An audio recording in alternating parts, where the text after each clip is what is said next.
Hello students, in this session we are going to cover the unsolved questions related to chapter 2. We have already completed chapter number 2 of advanced accounts. Last lecture तक, last session जो अब तक हमने देखा है उसमें हमने सारे ही कॉन्सेप्ट्स चैप्टर 2 के ऑलरेडी कवर कर लिए हैं. There were multiple concepts in chapter 2, payroll, taxation, advanced journal entries related to adjustment, closing entries, then digital payment accounting, depreciation. ये सब कॉन्सेप्ट हम ऑलरेडी कर चुके हैं. Chapter 2 has been finished as all the concept has been covered.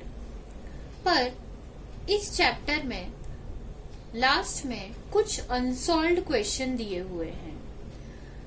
And as these questions are unsolved, I probably understand that you will get some difficulties in solving these questions.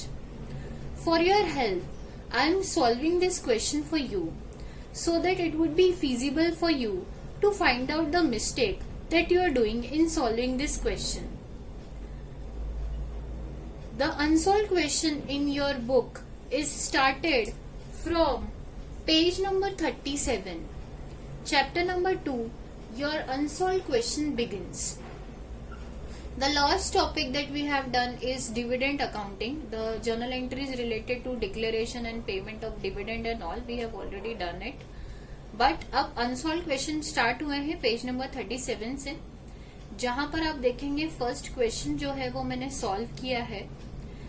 I understand that you will feel difficult or maybe you will feel some problems or some queries. Not the whole question might not be the difficult for you as you all know the concepts now. But maybe आपको कुछ queries आ सकता है या बीच में question करते करते कहीं किसी पॉइंट पर अटक सकते हैं. इसलिए मैंने ये पूरा क्वेश्चन आप लोगों के लिए सॉल्व किया है ताकि आप इसे रेफर कर सके और आप जहां पर भी अटक रहे हैं या जो भी क्वेरी आपको आ रही है या यू कैन फाइंड कि आप लोगों से क्या मिस्टेक हो रही है और उसे आप करेक्ट कर सकते हैं और कॉन्सेप्ट को समझ सकते हैं. Please refer page number 37 of new book. इस पेज पर आपको एक अनसॉल्व्ड क्वेश्चन दिया हुआ है. If you look at the question you will find that this question is related to the journal entry और accounting for payroll that we have initially done in this chapter. Now, I have written what is given in the question. Please read the question properly. अगर आप question को read करेंगे तो you will find that कि question में लिखा क्या है, क्वेश्चन में दिया क्या है. अगर आप प्रॉपरली नोट डाउन ये कर लेंगे, प्रॉपरली जॉट डाउन ये कर लेंगे कि क्वेश्चन में क्या दिया हुआ है, तो आप आसानी से उस क्वेश्चन को सॉल्व कर पाएंगे. क्वेश्चन में दिया क्या है, what is given in the question. Question में गिवन है बेसिक पे है 30,000 रुपीज. ओके, एक इंडिविजुअल है जिसकी आपको सैलरी का डिटेल दिया हुआ है, पेरोल का डिटेल दिया हुआ है. आपको उस पेरोल की इंफॉर्मेशन को यूटिलाइज करके जर्नल एंट्रीज करनी है, अकाउंटिंग करनी है. बेसिक पे आपको दिया हुआ है 30,000 रुपीज. क्वेश्चन में गिवन है ट्रेवलिंग अलाउंस. ट्रेवलिंग अलाउंस आपको दिया हुआ है 8,000 rupees. HRA means house rent allowance. House rent allowance आपको क्वेश्चन में दिया हुआ है 15,000 रुपीज. नेक्स्ट क्वेश्चन में आपको गिवन है 80C डिडक्शन. मतलब 80C में कवर होने वाले जो डिडक्शन है वो है आपके 48,300 रुपीज. ओके, तो आपको जो 80C में डिडक्शन दे रखा है वो 48,300 रुपीज दे रखा है.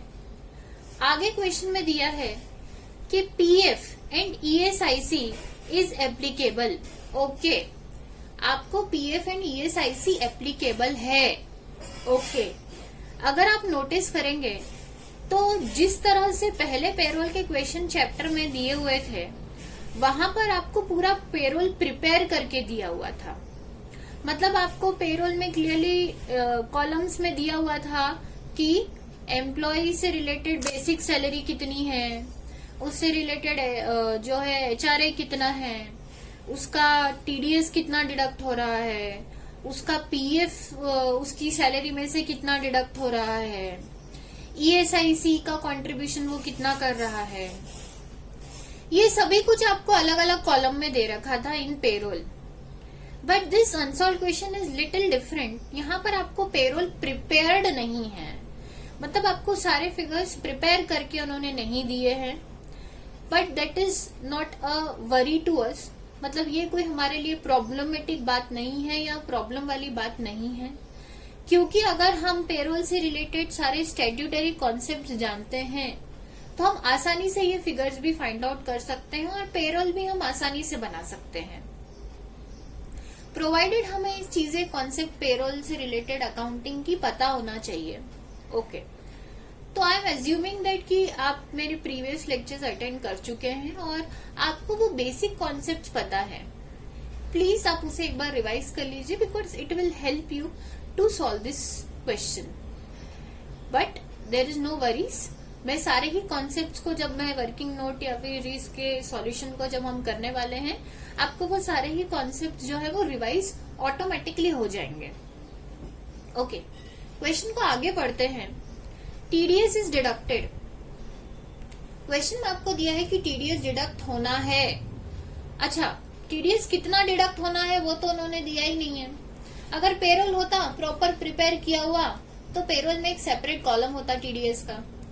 बट यहाँ पर आपको दिया है कि पीएफ ईएसआईसी एप्लीकेबल है, टीडीएस डिडक्टेबल है, बट फिगर नहीं है।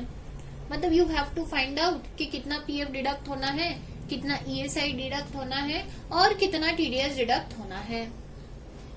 आगे क्वेश्चन में दिया है salary due on the last day of the month and paid on the next day of the month.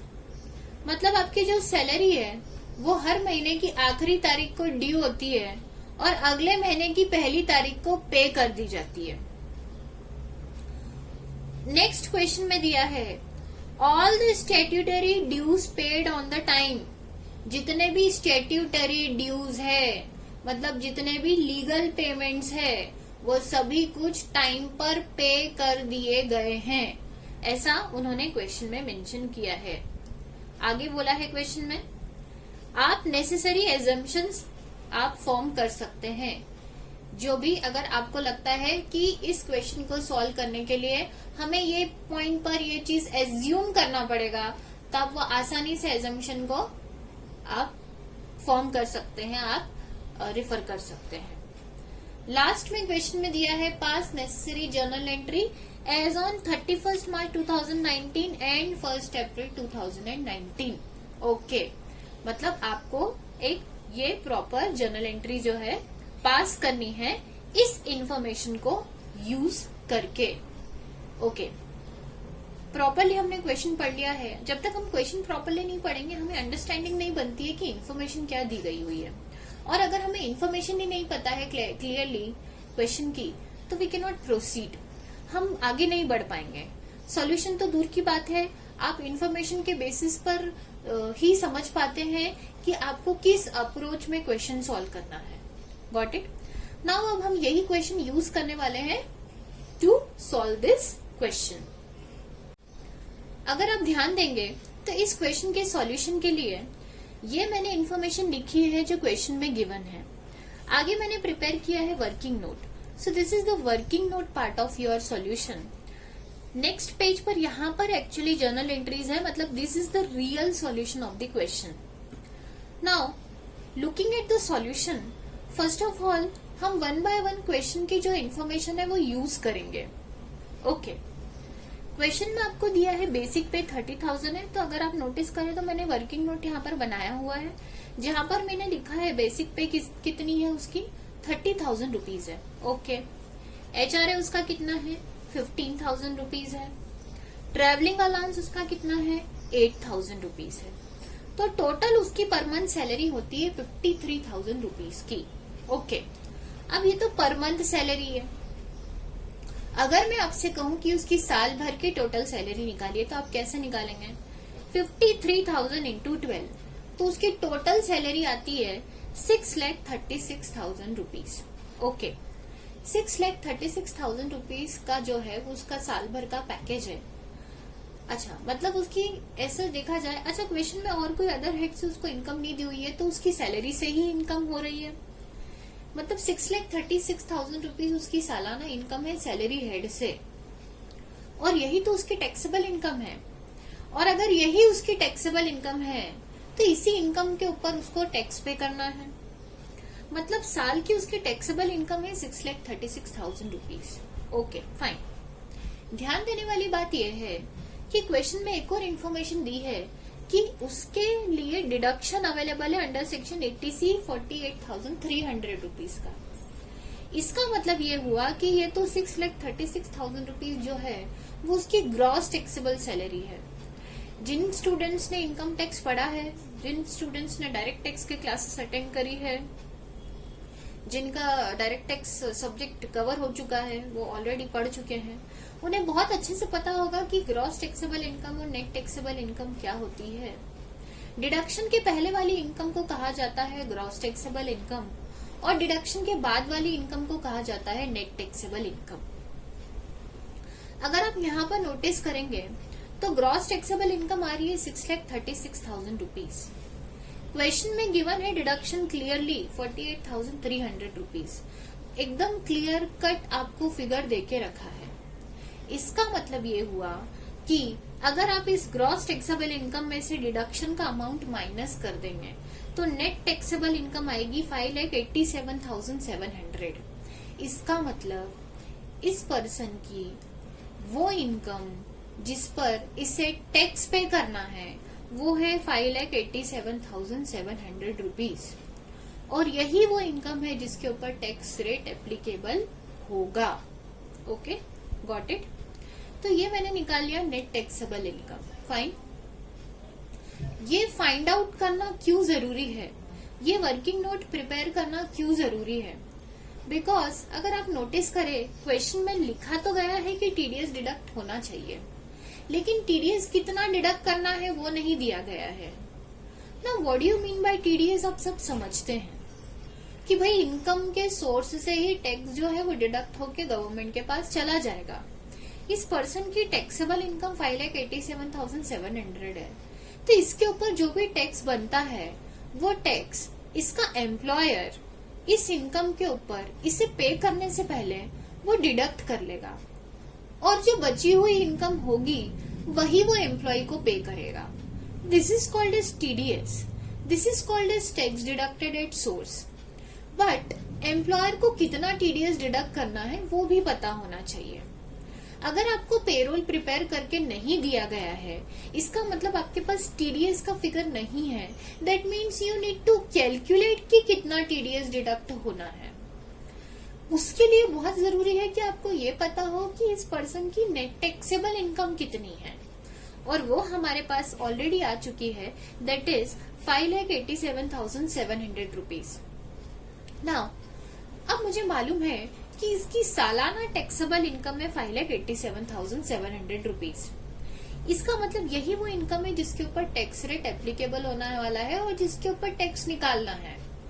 तो अब यही इनकम के ऊपर मैं टैक्स का स्लैब रेट एप्लीकेबल करूंगी और निकालूंगी कि इसके ऊपर साल भर की इनकम के ऊपर इस पूरे साल का इस पर्सन का मतलब एम्प्लॉय का टैक्स कितना बन रहा है। अगर आप ध्यान दें तो अब हम इसका निकालेंगे tax as per the slab rate. Now income tax में जो स्लैब रेट दिए गए हैं वो मैंने यहाँ पर अप्लाई किए हैं। देखिए, जिन लोगों का भी डायरेक्ट टैक्स सब्जेक्ट नहीं कवर हुआ है उन लोगों के लिए यहाँ पर छोटी सी एक शायद प्रॉब्लम आ सकती है, but there is no need to worry because tax इसका कैसे निकाला गया है वो मैं आपको क्लियरली यहाँ पर समझाने वाली हूँ, मेंशन करने वाली हूँ। ध्यान देंगे, आपको सबको यहाँ तक तो समझ में आया होगा कि इस पर्सन की नेट टैक्सेबल इनकम आ रही है 5,87,700 रुपीज। ये तो साल भर की इसकी टैक्सेबल सैलरी है। अब इस टैक्सेबल सैलरी के ऊपर टैक्स कैसे निकालना है वो जरा ध्यान देंगे। हम टैक्स को निकालने के लिए हम अप्लाई करेंगे slab rate. Now slab rate क्या होता है, जिनका टैक्सेशन कवर नहीं हुआ है मैं स्पेशली उनके लिए ये मेंशन कर रही हूँ, मैं उन लोगों के लिए स्पेशली ये चीज बता रही हूँ। स्लैब रेट मतलब वो रेट कि किस रेट से इनकम के ऊपर टैक्स लगेगा। इनकम टैक्स के रूल्स एंड रेगुलेशन के हिसाब से वो मैं रेगुलेशन आपको यहाँ पे समझाने वाली हूँ, बिकॉज वो आपके लिए बहुत जरूरी है समझना। अदरवाइज आप इस क्वेश्चन में टीडीएस से रिलेटेड कैलकुलेशन नहीं कर पाएंगे।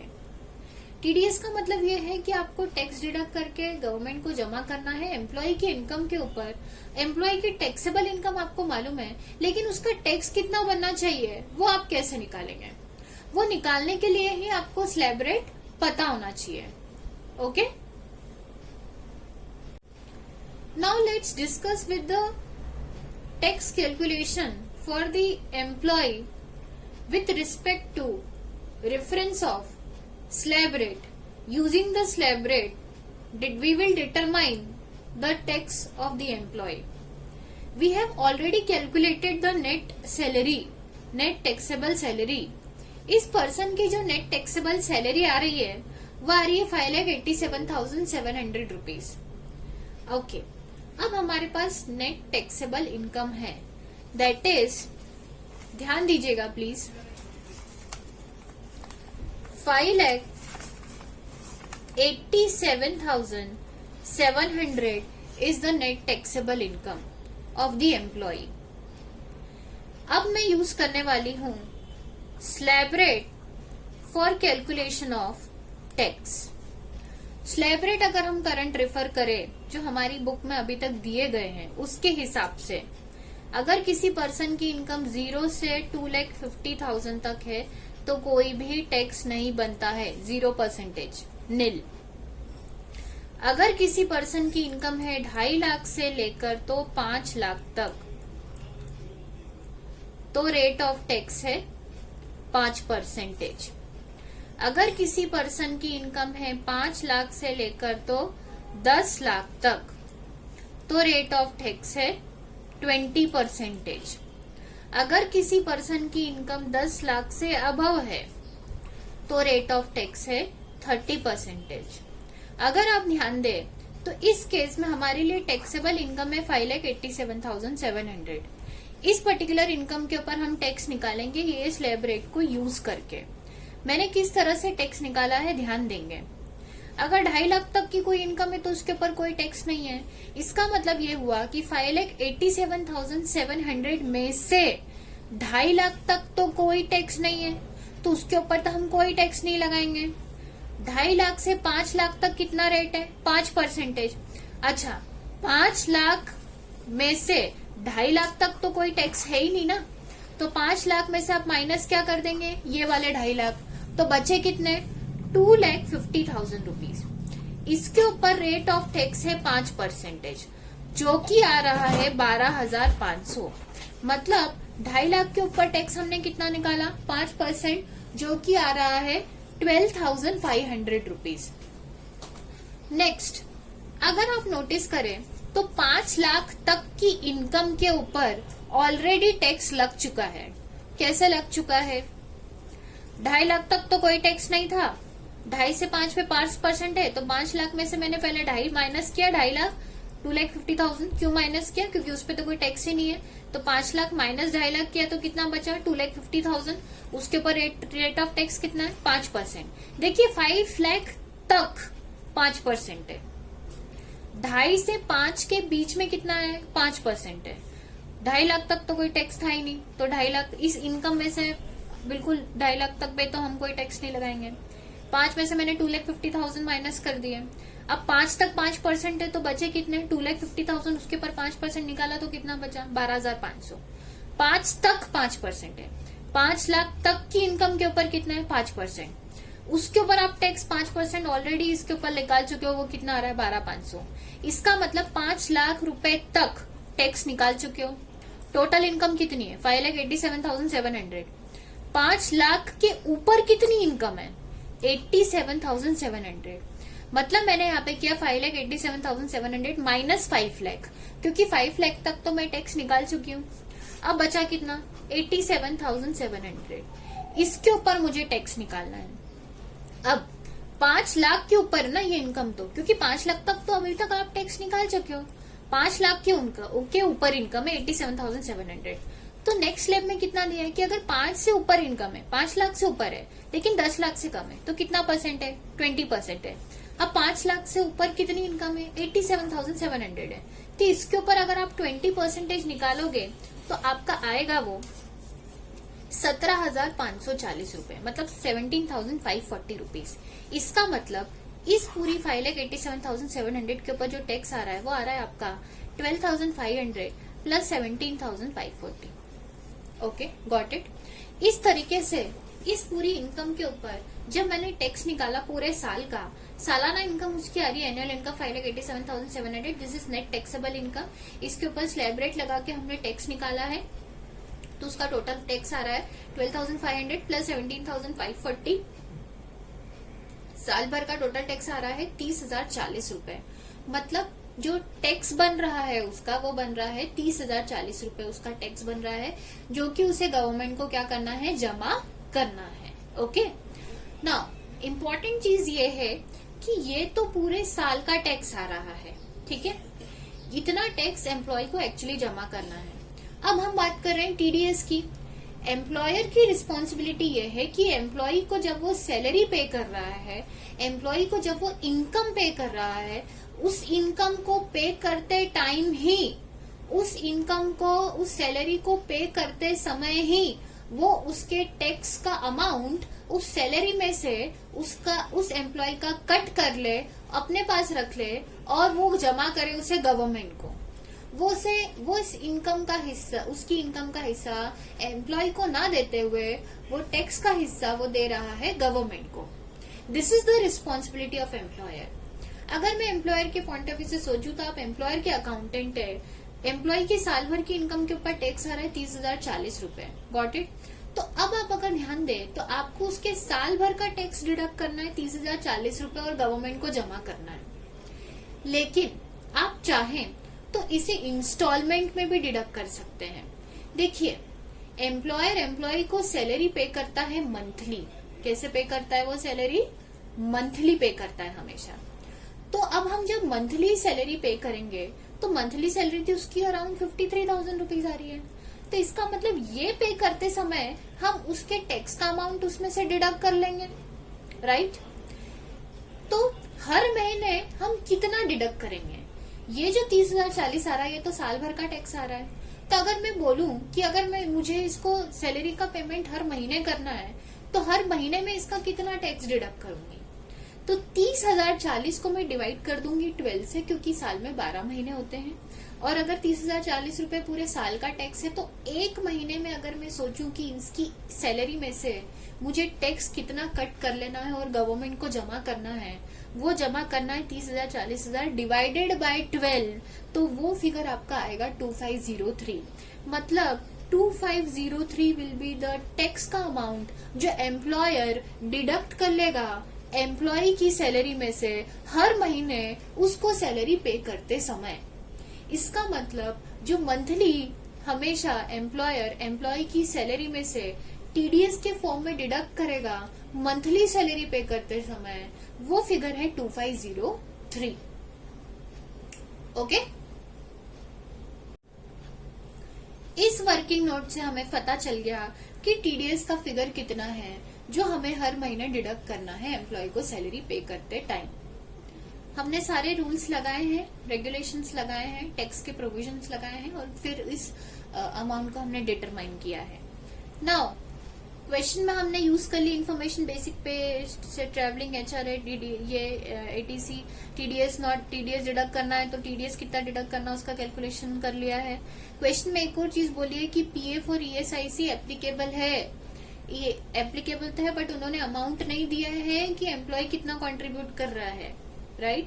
अब एप्लीकेबल है तो एप्लीकेबल तो करना पड़ेगा। मतलब उसकी सैलरी को पे करते समय हमें उसका कितना पीएफ में डालना है पैसा, कितना ईएसआई फंड में डालना है पैसा, वो भी तो हमें डिटरमाइन करना पड़ेगा। क्वेश्चन में दिया नहीं है बट हम इस चैप्टर में ऑलरेडी सारे स्टैट्यूटरी प्रोविजंस गो थ्रू कर चुके हैं। हमें सारे लीगल प्रोविजंस पता है रिलेटेड टू ईएसआई और पीएफ। हमें बस वो प्रोविजन को यहाँ पर अप्लाई करना है। For your revision let's start with the working note for contribution for PF. आपको रिवाइज भी हो जाएगा और ये देखिए बहुत अच्छा है, अनसॉल्व क्वेश्चन हमने सॉल्व करने के लिए मिल रहा है, प्रैक्टिस के लिए मिल रहा है, ताकि इसका सॉल्यूशन भी मिल जाएगा और आपका रिवीजन भी हो जाएगा। आपको सारे प्रोविजन याद आ जाएंगे वापस जो हमने इस चैप्टर में कुछ प्रीवियस सेशंस में किए हैं। आप चाहे तो वो सेशन वापस से एक बार देख सकते हैं मेरे वीडियोस में और आपको अच्छा है, रिवाइज हो जाएगा। ओके, चलिए हम पीएफ का क्वेश्चन कैलकुलेशन करते हैं आगे। ठीक है, क्वेश्चन में आपको बोला है कि पीएफ और ईएसआई एप्लीकेबल है बट अमाउंट नहीं दे रखा है, तो हमें कैलकुलेट करना पड़ेगा। ध्यान देंगे जब भी हम पीएफ और ईएसआई के कंट्रीब्यूशन की बात करते हैं तो ये वो फंड है, पहला तो फंड है आपका रिटायरमेंट बेनिफिट फंड जो कि पीएफ है, दूसरा है ईएसआई फंड जो कि इंश्योरेंस फंड है जो वॉलंटरी होता है, लेकिन एम्प्लॉय उसमें कंट्रीब्यूट कर सकता है। देखिए दोनों ही फंड ऐसे हैं जिसमें एम्प्लॉय को भी कंट्रीब्यूट करना है और एम्प्लॉयर को भी कंट्रीब्यूट करना है। ओके, तो जब भी हम सैलरी पे करते हैं, एम्प्लॉयर जब भी एम्प्लॉय को सैलरी पे करता है तो उसकी सैलरी में से अगर वो पीएफ के नाम पर कुछ कट कर लेता है उसके बाद उसे वो पे करता है तो वो तो सैलरी में से कट किया है ना, इसका मतलब वो कंट्रीब्यूशन किसका हुआ, एम्प्लॉय का कंट्रीब्यूशन हुआ। अब लीगल प्रोविजंस के हिसाब से हमें मालूम है कि एम्प्लॉय को कितना पेमेंट करना है, एम्प्लॉय का कंट्रीब्यूशन पीएफ में कितना होता है 12%। अच्छा 12% ये कौन सी सैलरी का 12% होता है, ये होता है बेसिक सैलरी का, या फिर depending upon the terms and condition of the employment ये 12% हो सकता है बेसिक प्लस डीए का। जिन्होंने डायरेक्ट टैक्स मुझसे पढ़ा है या मेरी क्लासेस अटेंड करी है डायरेक्ट टैक्स की, उनको पता होगा कि बीओपी चैप्टर में हमने पढ़ा था डीए इफ करके कॉन्सेप्ट पढ़ा था। डीए इफ मतलब होता है कि DNS allowance which is forming part of retirement benefit और DNS allowance which is not forming part of retirement benefit. ठीक है, तो अगर डीए रिटायरमेंट बेनिफिट का पार्ट है तो फिर यहाँ पर 12% जो है वो लगता है बेसिक प्लस डीए पर। अगर डीए रिटायरमेंट बेनिफिट का पार्ट नहीं है तो फिर जो 12% लगता है एम्प्लॉय का कंट्रीब्यूशन वो सिर्फ लगता है बेसिक सैलरी पर। Got it? सबसे अच्छी बात यह है डीए के लिए यहाँ इस क्वेश्चन में कंफ्यूज होने की जरूरत ही नहीं है, बिकॉज क्वेश्चन में डीए आपको दिया ही नहीं है, मतलब डीएनएस अलाउंस आपको दिया ही नहीं है। इसका मतलब 12% हम अप्लाई करेंगे सिर्फ और सिर्फ बेसिक सैलरी पर। तो ध्यान देंगे यहाँ पर एम्प्लॉय का कंट्रीब्यूशन मैंने पीएफ के लिए निकाला है तो 12% ऑफ बेसिक सैलरी, तो बेसिक सैलरी का कितना परसेंटेज है 12%। अगर क्वेश्चन में देखेंगे तो बेसिक सैलरी कितनी दी हुई है 30,000 रुपए पर मंथ है, तो पर मंथ कितना कंट्रीब्यूशन होगा 30,000 रुपए का 12% जो कि आ रहा है 3600 रुपए। इसका मतलब अच्छा ये 12% किसका कंट्रीब्यूशन है एम्प्लॉय का, एम्प्लॉय की सैलरी में से एम्प्लॉयर 3600 रुपए 3,600 रुपए 3,600 रुपीज डिडक्ट कर लेगा पीएफ के नाम पे, और चूंकि ये एम्प्लॉय की सैलरी में से डिडक्ट होगा तो ये किसका कंट्रीब्यूशन है एम्प्लॉयज कंट्रीब्यूशन टू पीएफ है। आगे हम बात करते हैं पीएफ एक वो फंड है जिसमें एम्प्लॉय को भी कंट्रीब्यूट करना है और एम्प्लॉयर को भी कंट्रीब्यूट करना है। ये हम ऑलरेडी कुछ प्रीवियस लेक्चर्स में समझ चुके हैं जब हमने पेरोल का टॉपिक कवर किया था। अब ये जो 3,600 है 12% है तो एम्प्लॉय का कंट्रीब्यूशन है, एम्प्लॉयर को भी तो कंट्रीब्यूट करना है, और एम्प्लॉयर को कंट्रीब्यूट कितना करना पड़ता है 13% ऑफ द बेसिक सैलरी। ना ये 13% कैसे आया था, ये ध्यान दीजिए एम्प्लॉयर का कंट्रीब्यूशन भी सेम ही होता है 12%, लेकिन उसमें 0.5% हमें ईडीएलआई चार्जेस प्लस 0.5% हमें एडमिनिस्ट्रेशन चार्जेस ऐड करने पड़ते हैं, तो वो टोटल हो जाता है 13%। तो अब 13% आपको निकालना है एम्प्लॉयर का कंट्रीब्यूशन, वो कैसे निकालेंगे इस तरीके से हमने पहले भी सॉल्व किया है पेरोल के सेशंस में। ध्यान देंगे 3,600 आपका जो आ रहा है वो कंट्रीब्यूशन आ रहा है एम्प्लॉय का, और 3,600 किसके इक्वल टू में 12% के इक्वल टू है। तो ये सिंपल मैंने क्रॉस मल्टीप्लीकेशन किया है यहाँ पर, जैसे कि अगर मैं बताऊं आपको कि ये जो 3600 रुपए कंट्रीब्यूशन आ रहा है ये 12% के इक्वल टू में आ रहा है, तो अगर मैं आपसे करूं एम्प्लॉयर का कंट्रीब्यूशन 13% है तो 13% के इक्वल टू में कितना आएगा, तो आप कैसे निकालेंगे 3,600 इंटू आप क्या करेंगे 13 डिवाइडेड बाय क्या कर देंगे 12। तो सिंपल मैंने वही किया है 3,600 डिवाइडेड बाय 12 इंटू 13। तो उस तरह से एम्प्लॉयर का कंट्रीब्यूशन कितना आ रहा है 3,900। मतलब इस पीएफ में एम्प्लॉयर का जो हिस्सा है, जो एम्प्लॉयर को कंट्रीब्यूट करना है, वो आ रहा है आपका 3,900 रुपीज का आ रहा है। ओके, तो ये हमने समझा। पीएफ का कैलकुलेशन हमने पूरा देखा है कि एम्प्लॉय कितना कंट्रीब्यूट करेगा और एम्प्लॉयर कितना कंट्रीब्यूट करेगा। एम्प्लॉय का हमारा आ रहा है 3,600 रुपीज और एम्प्लॉयर का आपका आ रहा है कितना, 3,900 रुपीज। क्वेश्चन में एक चीज और बोली कि आपको सारे पेमेंट स्टैट्यूटरी ड्यू डेट्स पे करने हैं। पीएफ का जो आप सैलरी में से डिडक्ट कर लेते हैं और जब एम्प्लॉयर भी अपना कंट्रीब्यूशन मिलाता है तो वो पेमेंट हर महीने जिस भी महीने की सैलरी से रिलेटेड ये पीएफ का पोर्शन है, उसके अगले महीने की 15 तारीख के पहले पहले ये पेमेंट हो जाना चाहिए। जर्नल एंट्री करते टाइम हम ये ध्यान रखेंगे कि अगले महीने की 15 तारीख के पहले पहले ये स्टैट्यूटरी पेमेंट, मतलब ये जो है इसका पेमेंट 3,600 और 3,900 का हो जाना चाहिए पीएफ फंड में। ओके, आगे बात करते हैं। क्वेश्चन में बोला है कि ईएसआई भी एप्लीकेबल है। देखिए, टीडीएस डिडक्ट करना था, उसका हम कैलकुलेशन कर चुके हैं। पीएफ एप्लीकेबल करना था, उसका हम कैलकुलेशन कर चुके हैं। अब रहा ईएसआई। ईएसआई भी आपको डिडक्ट करना है। ईएसआई मतलब एम्प्लॉय स्टेट इंश्योरेंस, और उसकी भी रेगुलेटरी प्रोविजंस हमें मालूम है। इसके रेगुलेटरी प्रोविजंस ये है कि एम्प्लॉय जब कंट्रीब्यूट करता है तो उसे कंट्रीब्यूट करना पड़ता है 1.75%। यहाँ पर ध्यान देंगे, ये 1.75% कौन सी सैलरी का, ग्रॉस सैलरी का 1.75% है। ओके, नॉर्मली हम लोग क्या करते हैं, कौन सी सैलरी के ऊपर लगाते हैं, जैसे पीएफ जब हमने लगाया था तो बेसिक या फिर बेसिक प्लस डीए पे रहता है, DA forming part of retirement benefit, if not तो ओनली बेसिक सैलरी। लेकिन जब भी आप ईएसआई का जब भी आप परसेंटेज एप्लीकेबल करेंगे, ईएसआई के रेगुलेशंस में क्लियरली दे रखा है कि ये जो 1.75% है, it is of gross salary. This is completely mentioned, ये मेंशन है। आप प्लीज आपकी जो प्रीवियस लेक्चर है मेरे, या फिर जो आपकी बुक है जिसमें ईएसआई के बारे में दिया हुआ है चैप्टर 2 में ही, डू रिफर दैट, आप उसे एक बार पढ़िए और वो मेरा वापस से सेशन एक बार देख लीजिएगा अगर आपको कोई भी कंफ्यूजन हो। If any doubt do ask me. लेकिन क्लियरली मेंशन्ड है कि ईएसआईसी का जो परसेंटेज होता है ये ग्रॉस सैलरी के ऊपर लगता है। तो एम्प्लॉय का कंट्रीब्यूशन भी क्लियरली रूल्स में, अच्छा ये आपको पता होना चाहिए as an accountant, you must be aware कि आपको कोई बताएगा नहीं। These are the interview questions, मतलब ये आपको पता होना चाहिए कि पीएफ का कितना परसेंटेज डिडक्ट होता है। तो you must be aware, employ का 12% है, एम्प्लॉयर का 13% है। 13 कहाँ से आया, 13 plus 0.5 EDLI, 0.5 admin charges. ESI का अगर कितना परसेंटेज होता है, एम्प्लॉय का 1.75% ऑफ द ग्रॉस सैलरी, और एम्प्लॉयर का कंट्रीब्यूशन कितना होता है, 4.75% of the gross salary. So these are some regulatory norms जो आपको पता होना चाहिए और यू मस्ट बी अवेयर।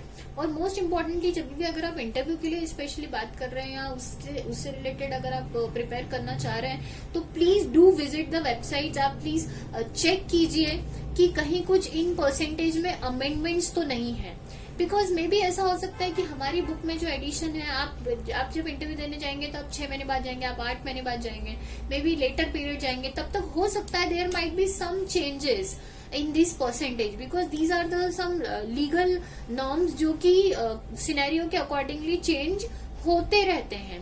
तो जब भी आप प्लीज आप इंटरव्यू के लिए जाएं तो डू इधर कंसल्ट मी, आप मुझसे पूछ ले कि what are the new percentage और इज देयर एनी चेंजेस, और you can also find out with various network sources कि इसमें कुछ चेंजेस तो नहीं है। ओके, तो अभी हम देखते हैं कि ईएसआई में एम्प्लॉइज कंट्रीब्यूशन टू ईएसआई आपका कितना है, 1.75% ऑफ द ग्रॉस सैलरी है।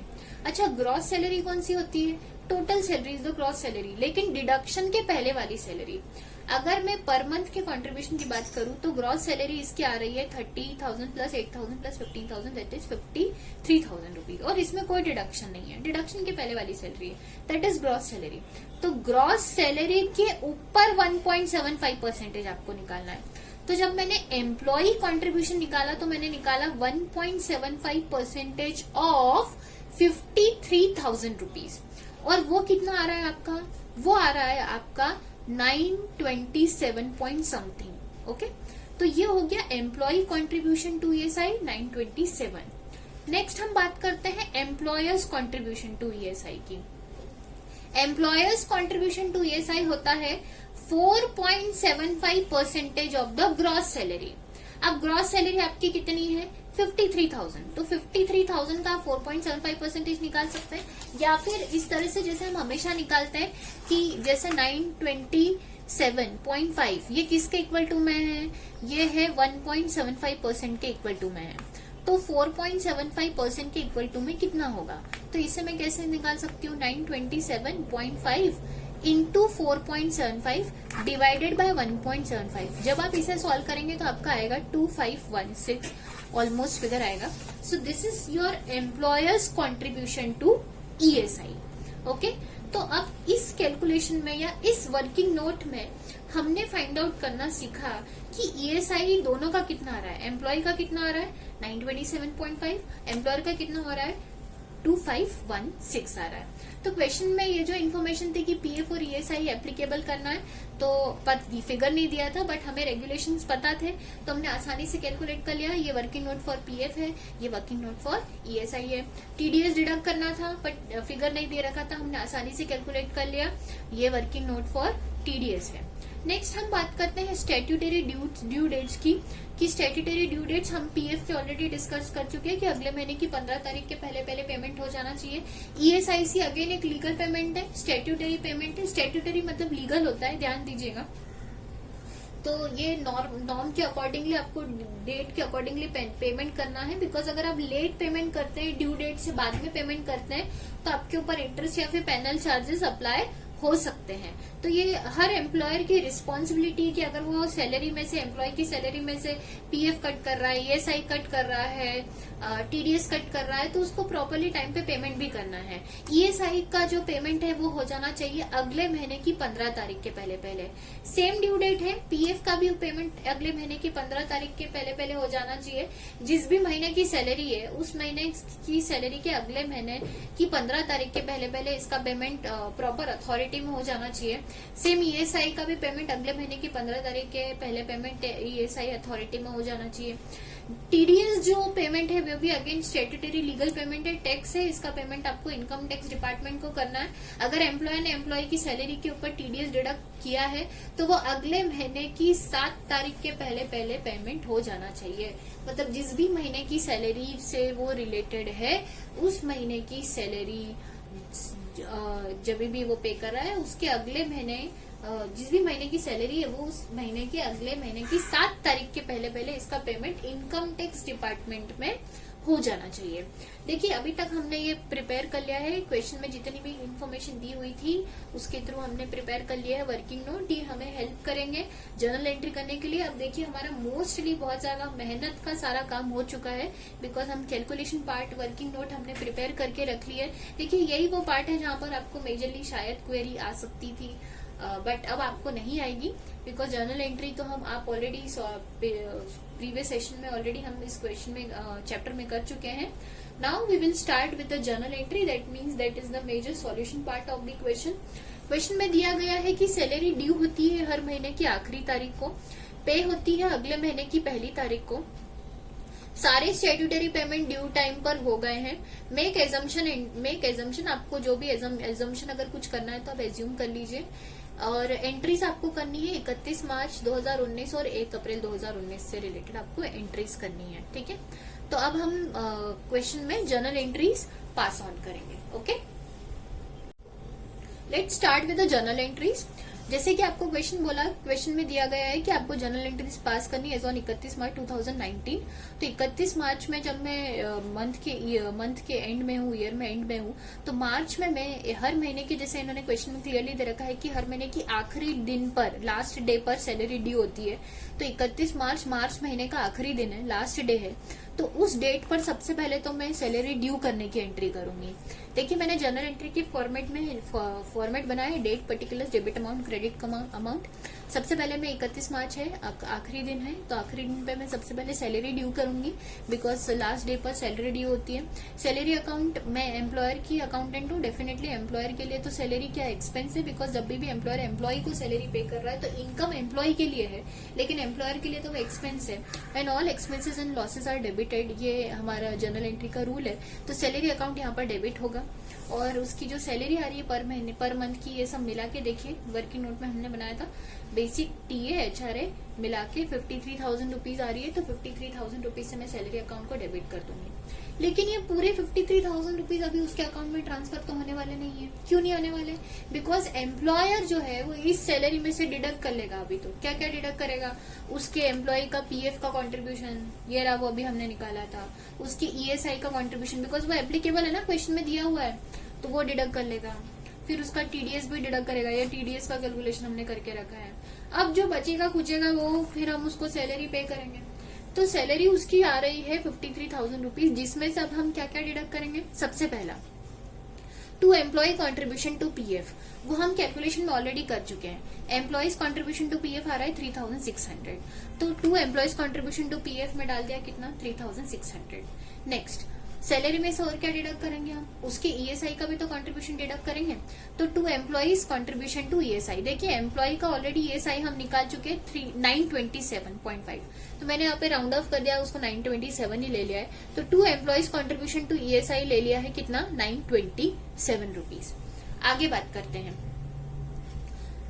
और क्या डिडक्ट होगा। इसकी हर महीने हम इसको सैलरी पे करते समय इसका हर महीने इसकी इनकम के ऊपर हम TDS भी डिडक्ट कर रहे हैं। मंथली TDS का फिगर हम ऑलरेडी निकाल चुके हैं 2503, तो 2 TDS पेएबल कितना आ रहा है, मतलब 2 TDS डिडक्टेड कितना आ रहा है? 2503 आ रहा है। अब इस सैलरी में से हम ये सारे डिडक्शन कर लेंगे, उसके बाद जो सैलरी आएगी वो हम इस एम्प्लॉय को पे करेंगे। तो टू सैलरी पेएबल, तो सैलरी पेएबल में कितना जाएगा? इसमें से ये सारे डिडक्शन माइनस हो जाएंगे, कितना जा रहा है? 45,970 रुपीज जा रहा है सैलरी पेएबल। मतलब एम्प्लॉय के अकाउंट में जो हमें सैलरी अभी ट्रांसफर करनी है वो करनी है 45,970 रुपीज। ओके, अब आता है अगले महीने की 1 तारीख को हम सैलरी पे कर देते हैं। 31 मार्च के बाद 1 अप्रैल आएगा। 1 अप्रैल को 1 तारीख को जैसे एम्प्लॉय की सैलरी पे हो जाती है, क्वेश्चन में क्लियरली दे रखा है, तो salary payable account debit to bank account, मतलब सैलरी पेएबल को हमने ओपन किया था 45,970 से, तब अब हम उसको यहाँ पे डेबिट करके बैंक अकाउंट को क्रेडिट करके उसको पेमेंट कर रहे हैं, मतलब एम्प्लॉय को पेमेंट हो गया है और ये सैलरी पेएबल अकाउंट हमारा जो है वो यहाँ पर क्या हो जाएगा? क्लोज हो जाएगा। तो 1 अप्रैल तक की आपकी एंट्री हो गई है। अब बचे क्या है? अब देखिए इंपॉर्टेंट चीज ये है कि अब आपका सारी स्टेट्यूटरी पेमेंट ही बाकी है।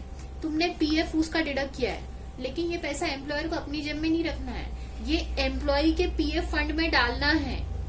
और जब भी PF में हम पैसा डालते हैं तो हमें मालूम है कि ये वाला कंट्रीब्यूशन 3,600 तो एम्प्लॉय का है, इतना ही पैसा किसको मिलाना है? एम्प्लॉयर को भी तो मिलाना है, जो हमने निकाल लिया है। एम्प्लॉयर को कितना कंट्रीब्यूट करना है? 3,900 रुपीज करना है। तो अब हमें ये भी मालूम है कि PF का पेमेंट अगले महीने की 15 तारीख के पहले पहले हो जाना चाहिए। कौन से मंथ की सैलरी के ऊपर PF है? ये मार्च महीने की, तो अप्रैल मंथ, नेक्स्ट मंथ कौन सा है? अप्रैल मंथ है, तो अप्रैल मंथ की 15 तारीख के पहले पहले ये PF का पेमेंट हो जाना चाहिए। तो मैंने एजम्पशन, क्योंकि क्लियरली बोला है कि मेक नेसेसरी एजम्पशन, आप जैसे चाहे वैसे एजम्पशन कर सकते हैं। आप अप्रैल मंथ की 1 तारीख से लेके तो 15 तारीख के बीच में कोई भी डेट ले लीजिए और इस PF का पेमेंट कर दीजिए। मैंने यहाँ पर 6 अप्रैल डेट ली है, 6 अप्रैल मैंने डेट ली है। तो एम्प्लॉइज कंट्रीब्यूशन टू PF मैंने डेबिट किया 3,600। देखिए एम्प्लॉइज कंट्रीब्यूशन टू PF जब ओपन हुआ था तो क्रेडिट हुआ है 3600 से, यहाँ पर वो डेबिट होकर क्लोज हो जाएगा। नेक्स्ट, ये पेमेंट करते टाइम ये तो एम्प्लॉय का कंट्रीब्यूशन उतना ही, एम्प्लॉयर को भी तो अपनी जेब से मिलाना है, लेकिन एम्प्लॉयर को 13% है टोटल, वो हम ऑलरेडी निकाल चुके हैं। वर्किंग नोट में वो आ रहा है 3,900। तो यहाँ पर एम्प्लॉयर्स कंट्रीब्यूशन टू PF भी डेबिट होगा 3,900 टू बैंक अकाउंट, मतलब अब ये पूरा टोटल पैसा 7,500 हम एम्प्लॉय के PF फंड में जमा कर रहे हैं। तो employees contribution to PF 3,600, employees contribution to PF 3,900 to bank account. Next important चीज, ESI का पेमेंट भी आप 15 तारीख के पहले पहले कोई सी भी डेट को कर सकते हैं, जैसा आप चाहे वैसे एज्यूम कर सकते हैं। 6 तारीख के बाद सबसे पहले मैंने पेमेंट कर दिया है TDS का, बिकॉज TDS के लिए स्टेट्यूटरी पेमेंट है और इसके लिए ड्यू डेट है अगले महीने की 7 तारीख के पहले पहले हो जाना चाहिए। अगर मार्च मंथ की सैलरी है तो 7 अप्रैल के पहले पहले TDS का पेमेंट हो जाना चाहिए इनकम टैक्स डिपार्टमेंट को, अदरवाइज आपके ऊपर इंटरेस्ट पेनल्टी चार्जेस अप्लाई होंगे। तो 6 तारीख के बाद 7 तारीख आखिरी डेट थी TDS पेमेंट करने की, तो मैंने सबसे पहले TDS का पेमेंट कर दिया है। तो 7 अप्रैल सपोज मैंने एज्यूम किया है कि मैं बिल्कुल ड्यू डेट की लास्ट डेट पर मैं टीडीएस का पेमेंट कर रही हूँ, तो टीडीएस पेबल मैंने टीडीएस कितना डिडक्ट करके रखा है एम्प्लॉय की सैलरी में से 2503। तो टीडीएस पेबल अकाउंट यहाँ पे देखिए मैंने डेबिट किया और 2 किया है बैंक अकाउंट। टीडीएस पेबल जब ओपन हुआ था तब क्रेडिट हुआ था, यहाँ पे देखिए मैंने उसको डेबिट कर दिया और 2 बैंक अकाउंट क्रेडिट किया है। मतलब टीडीएस पेबल अकाउंट मेरा यहाँ पे क्या हो गया है, क्लोज हो गया है 2503 से, और इसकी मैंने लाइबिलिटी जो है वो खत्म कर दी है। मतलब एम्प्लॉय की सैलरी इनकम के ऊपर मैंने उसका टैक्स डिडक्ट किया 2503 और उसको इनकम टैक्स डिपार्टमेंट में टीडीएस के फॉर्म में जमा कर दिया। नेक्स्ट, ये पेमेंट हो गया टीडीएस का, पीएफ का हो गया। लास्ट बचा है क्या, ईएसआई का। आप अगेन ईएसआई का भी 1 अप्रैल से लेके तो 15 अप्रैल के बीच में कोई भी डेट ले सकते हैं, बिकॉज ये एजम्पशन है, उन्होंने कुछ पर्टिकुलर डेट क्वेश्चन में दिया नहीं है कि इस डेट को ये पेमेंट हुए हैं, तो आप एज्यूम कर सकते हैं 15 तारीख के पहले कीजिएगा, और टीडीएस का 7 तारीख के पहले कोई सी भी डेट ले लीजिएगा प्लीज, बिकॉज आपको पता होना चाहिए स्टेट्यूटरी लास्ट ड्यू डेट्स क्या है। ठीक है, तो 15 अप्रैल के पहले से सपोज एग्जांपल मैंने यहाँ पे 14 अप्रैल लास्ट डेट ले ली है जब मैंने इसका पेमेंट किया है, तो 14 अप्रैल को मैंने ईएसआई का जब पेमेंट किया, तो ईएसआई में भी अगेन 2 बातें हैं, एम्प्लॉय कॉन्ट्रीब्यूशन टू ईएसआई है, then employers contribution to ESI है। एम्प्लॉय कॉन्ट्रीब्यूशन टू ईएसआई देखिए मैंने कैलकुलेशन ऑलरेडी हमने वर्किंग नोट में किया, 927 आ रहा है। जब ये अकाउंट ओपन हुआ था यहाँ पर तो employ contribution to ESI credit हुआ था, तो जब इसे क्लोज करना है तो मैं इसको यहाँ पे क्या करूंगी, डेबिट करूंगी। So this is your employ contribution to ESI जो 927 है, जो डेबिट होकर यहाँ पे क्लोज हो जाएगा। नेक्स्ट हम बात करते हैं, ये पेमेंट करते time employers contribution to ESI भी तो होगा, तो एम्प्लॉयर्स कॉन्ट्रीब्यूशन टू ईएसआई कितना आ रहा है, जब ये भी हम ऑलरेडी कैलकुलेट कर चुके हैं 2516, तो एम्प्लॉयर्स कॉन्ट्रीब्यूशन टू ईएसआई आ रहा है 2516 और 2 आ रहा है bank account, that is in दोनों का टोटल 3443। ध्यान देंगे यहाँ पर इन दोनों का ही साथ में पेमेंट हो रहा है, 3443 टोटल आ रहा है। अब देखिए क्वेश्चन की सारी इंफॉर्मेशन मैं यूज कर चुकी हूँ प्रॉपरली, पूरा सैलरी ड्यू कर दी, सैलरी पे कर दी, पीएफ डिडक्ट किया, पीएफ पे कर दिया, टीडीएस डिडक्ट किया, टीडीएस पे कर दिया, ईएसआई डिडक्ट किया, ईएसआई पे कर दिया, प्रॉपर ड्यू डेट्स मुझे मालूम था उसके अकॉर्डिंगली मैंने एज्यूम कर लिया और स्टैट्यूटरी डेट्स के पहले पेमेंट कर दिया। पेरोल में इन सारे फिगर्स की क्लियरली इन्फॉर्मेशन नहीं दी हुई थी, पर हमको सारे लीगल प्रोविजंस मालूम थे, हम ऑलरेडी समझ चुके थे, तो इसके उस प्रोविजंस के थ्रू हमने वर्किंग नोट प्रिपेयर किया और सारे फिगर्स हमने कैलकुलेट किए और वही फिगर हमने यूज किए जर्नल एंट्री और अकाउंटिंग एंट्रीज पास करने के लिए। आई होप आपको ये क्वेश्चन समझ में आया होगा।